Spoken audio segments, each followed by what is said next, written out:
നമ്മളിപ്പോൾ ജീവിക്കുന്നത് AI കാലഘട്ടത്തിലാണ്. ഈ ഒരു സമയത്ത് ഭാവിയിൽ ഇല്ലാതാവാൻ പോകുന്ന കരിയർ മേഖല ഏതായിരുന്നു? അങ്ങനെ ഒന്നോ രണ്ടോ മേഖല എന്ന് പറയാൻ പറ്റില്ല. AI കാലഘട്ടത്തിൽ വരാൻ പോകുമ്പോൾ അപ്രത്യക്ഷമാകുന്ന, പെട്ടെന്നല്ല, ഒരുപാട് ജോബുകളിലേക്ക് മാറ്റങ്ങൾ വരും.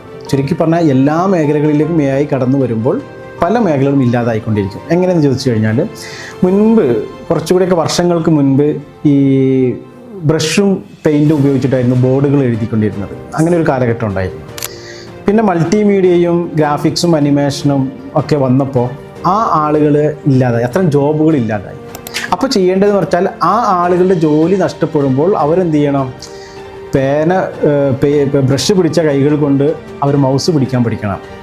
ക്രിയേറ്റിവിറ്റി അയാളുടെ തലയിൽ തന്നെ ഉണ്ട്. മനസ്സിലായില്ലേ? ടെക്നോളജിയെ ആഡ് ചെയ്ത് കഴിഞ്ഞാൽ അയാൾക്ക് നിലനിൽപ്പുണ്ട്.